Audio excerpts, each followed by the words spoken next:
Hello નમસ્કાર વિદ્યાર્થી મિત્રો, કેમ છો? મજામાં? હું નીલકંઠ પંડિત ઓનલાઈન એજ્યુકેશનમાં આપનું હાર્દિક સ્વાગત કરું છું. વિદ્યાર્થી મિત્રો, આજે આપણે ધોરણ 12 ની અંદર અર્થશાસ્ત્ર વિષય વિશે વાત કરશું, જેમાં આપણે આકૃતિ વિશે ભણી રહ્યા છીએ. અગાઉ આપણે સાદી સ્તંભાકૃતિ વિશે વાત કરી, ત્યાર પછી પેલા સમય આધારિત રેખાકૃતિ જોઈ, પાસપાસની સ્તંભાકૃતિ જોઈ અને સ્તંભાકૃતિનો છેલ્લો અને મહત્વનો મુદ્દો આજે આપણે જોવાના છે, એટલે કે વિભાજિત સ્તંભ આકૃતિ. વિદ્યાર્થી મિત્રો, જ્યારે તમને બે માહિતી આપી હોય ત્યારે સામાન્ય રીતે આપણે પાસપાસની પણ સ્તંભાકૃતિ દોરી શકીએ, એવી જ રીતે વિભાજિત સ્તંભાકૃતિ પણ આપણે દોરી શકીએ. તો આજે આપણે વિભાજિત સ્તંભાકૃતિ છે એ કઈ રીતે દોરાય એના વિશે વાત કરશું. તો આજે વિભાજિત સ્તંભાકૃતિ વિશે જોઈએ તો સૌપ્રથમ વિભાજિત સ્તંભાકૃતિ એટલે શું? તો સ્તંભાકૃતિના દરેક સ્તંભને એકથી વધુ પેટા વિભાગમાં વહેંચવામાં આવે. કેટલા? એકથી વધુ.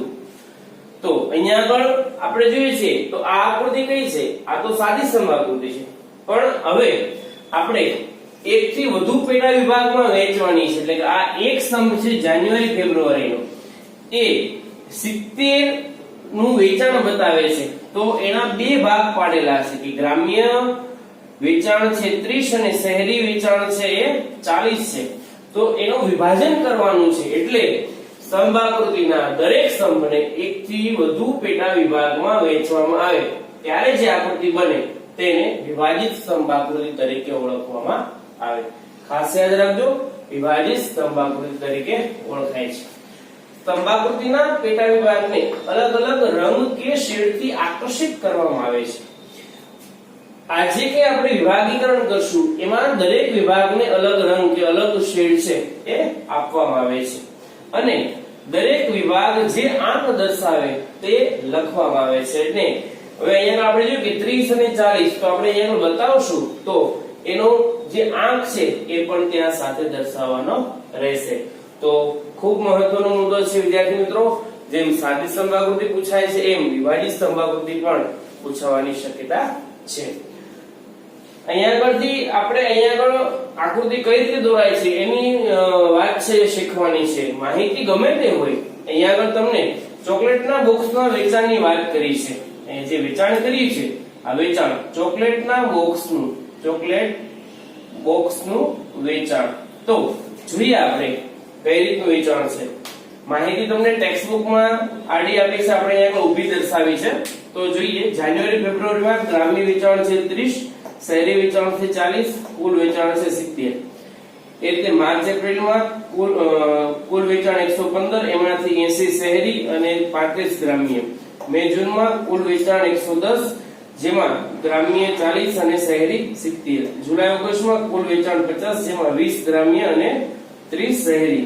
સપ્ટેમ્બર ઓક્ટોબરમાં 85 બોક્સનું વેચાણ થાય છે, જેમાં ગ્રામ્ય વેચાણ 35 અને શહેરી વેચાણ 50. નવેમ્બર ડિસેમ્બરમાં કુલ 120 નું વેચાણ થાય છે, જેમાં 40 ગ્રામ્ય અને 80 શહેરી. તો હવે આ જે માહિતી છે એને આપણે ખાસ વિભાજિત સ્તંભાકૃતિમાં દર્શાવવાની છે. તો જોઈએ, સૌપ્રથમ તમારે x ધરીને y ધરી દર્શાવવાની છે. અહીંયા આગળ છે એનું સ્કેલ માપ લખવાનું છે. તો અહીંયા આગળ આપણે જોઈએ સ્કેલ માપ છે એ કેટલું છે, અહીંયા આગળ લખી નાખીએ આપણે સ્કેલ માપ.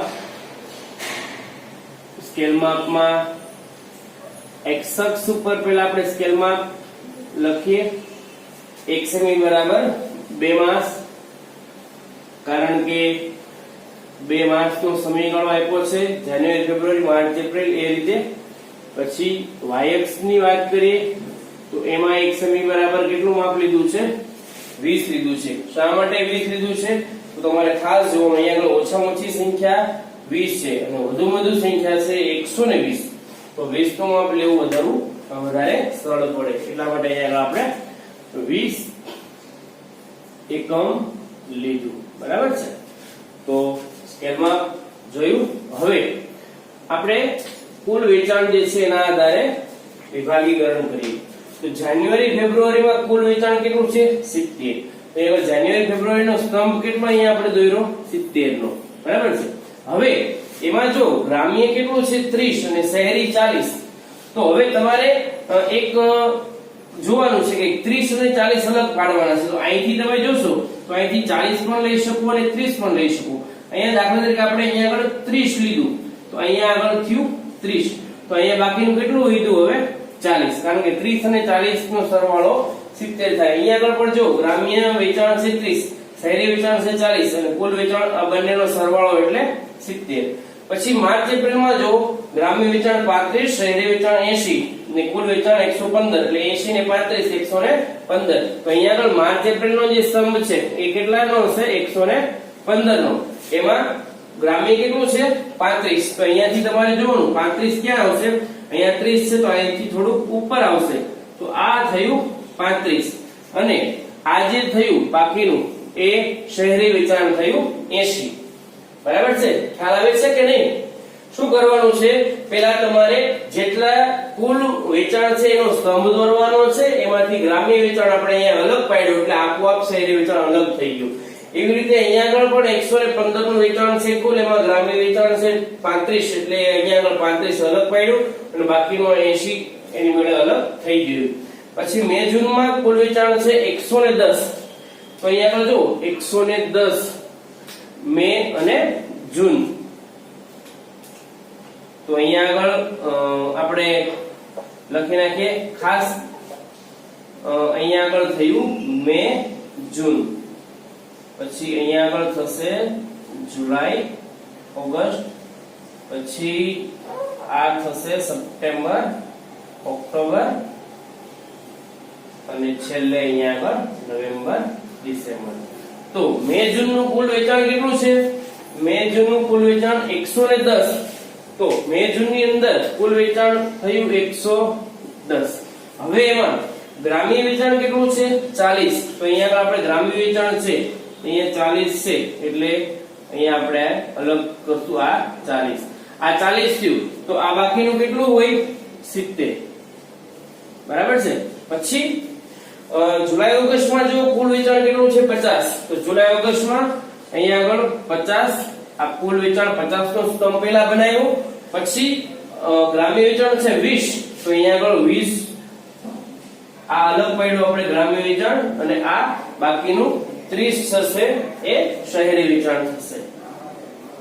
પછી સપ્ટેમ્બર ઓક્ટોબરમાં જો કુલ વેચાણ 85 છે, 85 અહીંયા આગળ એમાં ગ્રામ્ય વેચાણ કેટલું છે 35, ગ્રામ્ય વેચાણ થશે 35, એટલે અહીંયા આગળ આપણે લખશું 35 અને બાકીનું જે છે એ કેટલું રહ્યું 50. એવી રીતે નવેમ્બર ડિસેમ્બર ની અંદર જો કુલ વેચાણ છે 120, એમાં ગ્રામ્ય વેચાણ છે 40 અને શહેરી વેચાણ 80 છે. તો ગ્રામ્ય વેચાણ આપણે અહીંયા આગળ દર્શાવીએ 40 અને 80 છે શહેરી વેચાણ. હવે તમે જો વિદ્યાર્થી મિત્રો ખાસ અહીંયા આગળ કે તમે શું કર્યું, તમે જે કુલ વેચાણ છે એનો સ્તંભ બનાવ્યો, પછી એમાંથી ગ્રામ્ય વેચાણ અલગ પાડ્યું એટલે આપોઆપ શહેરી વેચાણ અલગ થઈ ગયું. તમે નીચે બધાય જ્યારે લ્યો છો ત્યારે નીચે બધાય ગ્રામ્ય આવે એ જ જોવાનું, 30 35 40, તો અહીંયા 30 35 40 બરાબર છે. ઘણીવાર આપણે ઊંધું કરીએ તો કે અહીંયા આગળ ગ્રામ્ય, તો ગ્રામ્ય અહીંયા લીધું પછી અહીંયા લીધું, એમ નહીં. નીચે દરેકમાં ગ્રામ્ય દર્શાવ્યું છે તો નીચે ગ્રામ્ય જ રાખવાનું, એમાં ક્યાંય તમારે લિંક તોડવાની નથી. હવે શું કરવાનું છે, હવે તમારે આને અલગ પાડવાનું છે. અલગ કઈ રીતે પાડશો, તો અલગ પાડવા માટે તમે રંગ કે શેડ નો ઉપયોગ છે કરતા હો છો, પણ આપણે એક્ઝામ ની અંદર રંગ કે રંગનો ઉપયોગ તો નથી કરતા, પણ ખાસ પેન્સિલ થી તમે અલગ ડિઝાઇન છે એને ખાસ આપી દો તો એ અલગ છે એ પડી જશે. તો જોઈએ આપણે અહીંયા આગળ ગ્રામ્ય છે 30, તો એને આપણે આ રીતે અલગ પાડી દઈએ.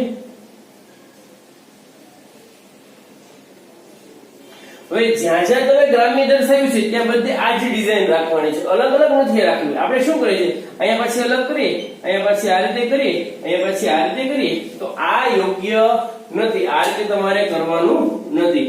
એક જે ડિઝાઇન તમે રાખો છો એ જ ડિઝાઇન, એ જ શેડ, એ જ રંગ તમારે છેક સુધી એમનેમ જાળવી રાખવાનો છે. અહીંયા આગળ આપણે આ રીતની જે લાઈન કરી છે એમ દરેક ગ્રામ્ય વેચાણના જે સ્તંભના ખૂણા છે સ્તંભ છે એ આ રીતે તમારે દર્શાવવાના છે. તો આપણે આ જે દર્શાવ્યું ગ્રામ્ય વેચાણ એને આ રીતની લાઈન થી આપણે શેડ આપ્યો.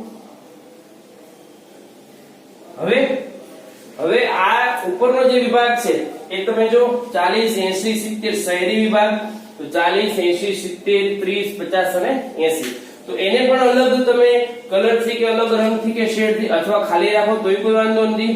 તો આને આપણે દર્શાવશું.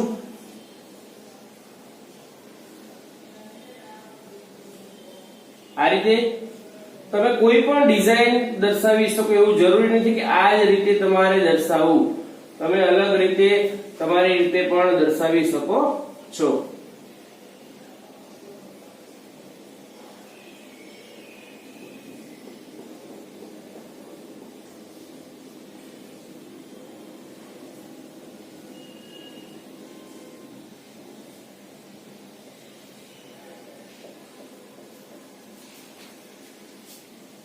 તો આપણે અહીંયા આગળ આ રીતે અલગ અલગ જે શહેરી વેચાણ છે એને દર્શાવીએ છીએ.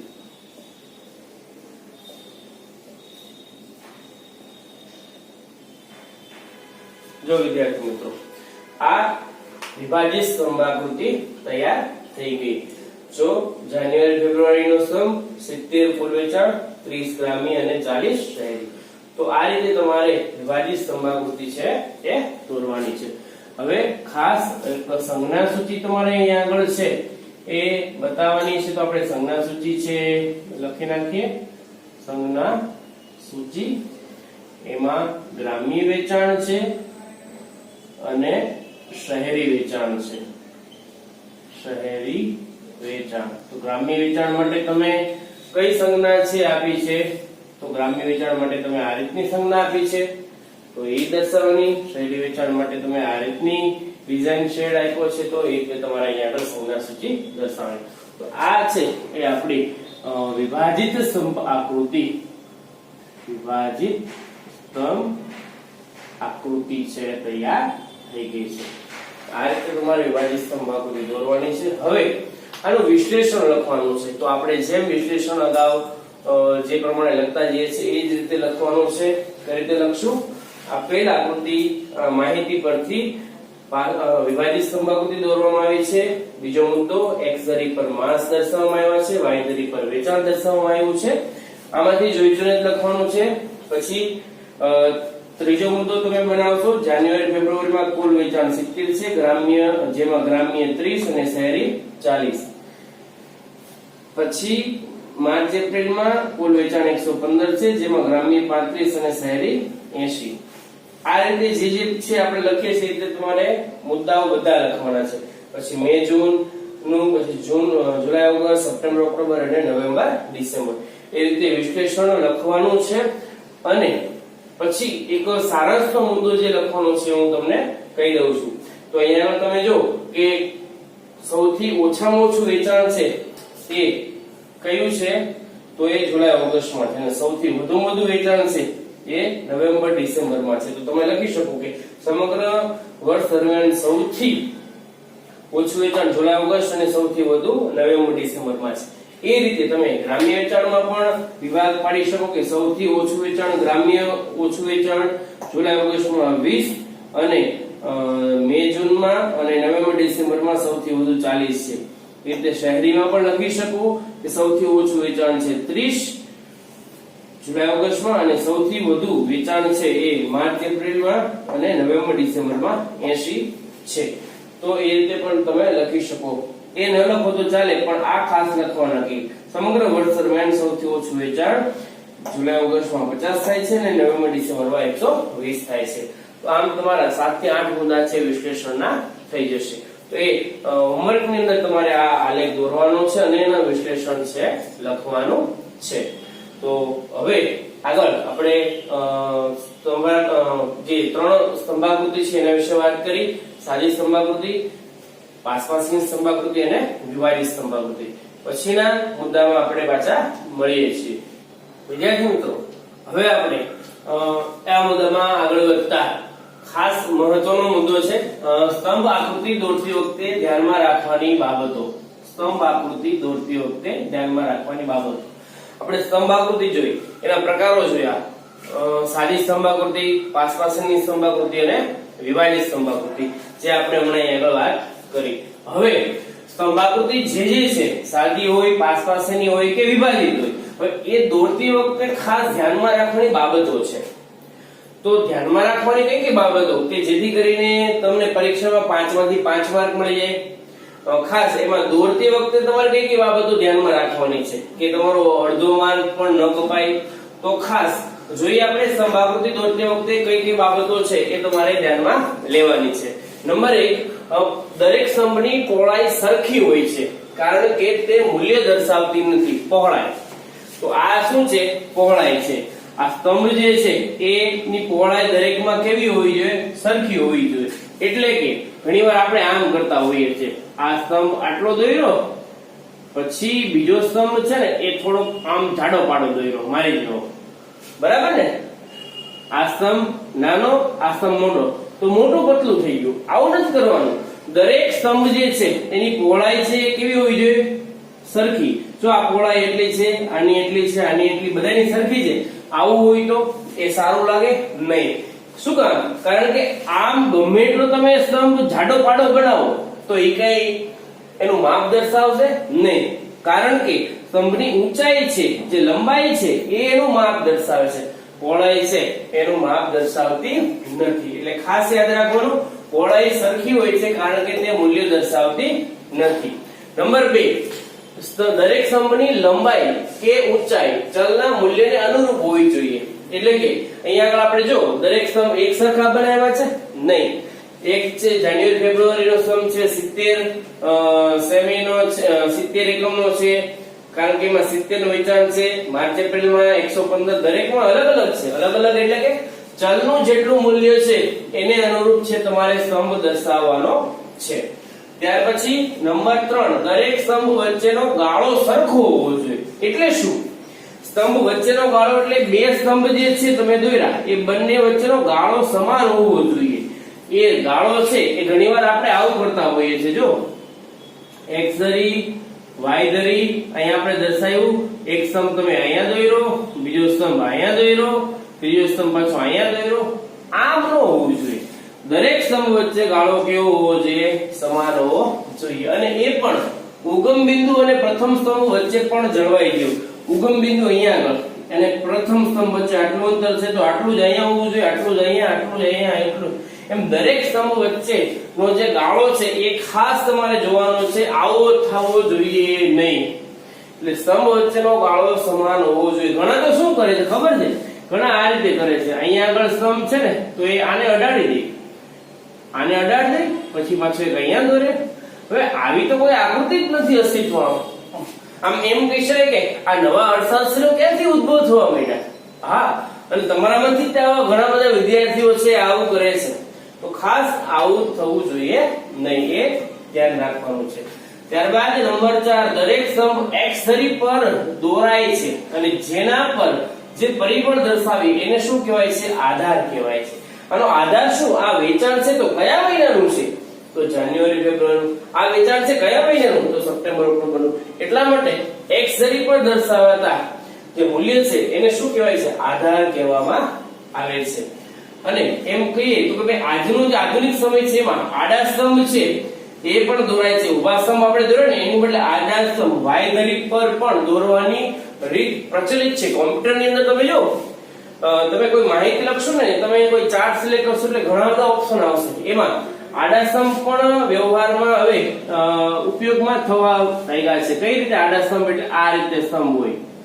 આપણે x ધરી પર દોરીએ એની બદલે કઈ ધરી પર? y ધરી પર સ્તંભ દર્શાવવામાં આવ્યા હોય અને માહિતી દર્શાવવામાં આવી હોય. તો એવું પણ કોમ્પ્યુટરની મદદથી આધુનિક સમયમાં થઈ શકે છે. ત્યાર પછી નંબર 5, દરેક ઉભો સ્તંભ માહિતીના ક્રમમાં જ દોરવામાં આવે છે.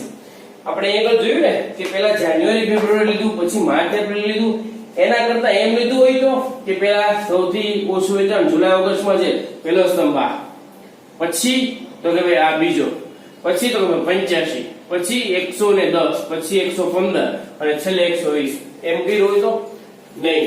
માહિતી તમને જે રીતે આપી છે એ જ રીતે ક્રમિક તમારે દર્શાવવાના છે.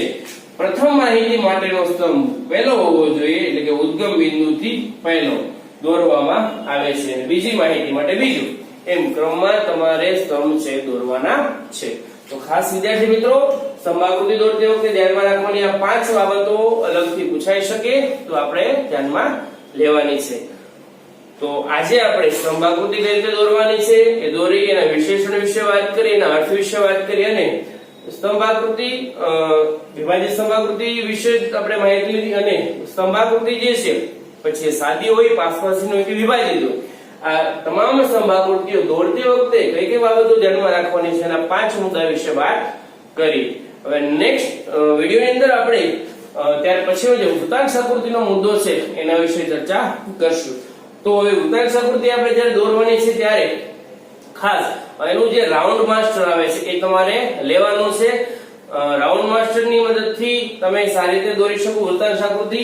અને એમાં રાઉન્ડ માસ્ટર તમારી પાસે કદાચ આખું નથી તો અડધું રાઉન્ડ માસ્ટર આવે છે તમે તમારા કંપાસ બોક્સ ની અંદર, તો એવું હોય તો પણ ચાલશે. તો નેક્સ્ટ વિડિયો ની અંદર આપણે વૃત્તાંશ આકૃતિ વિશે ચર્ચા કરશું. Thank you.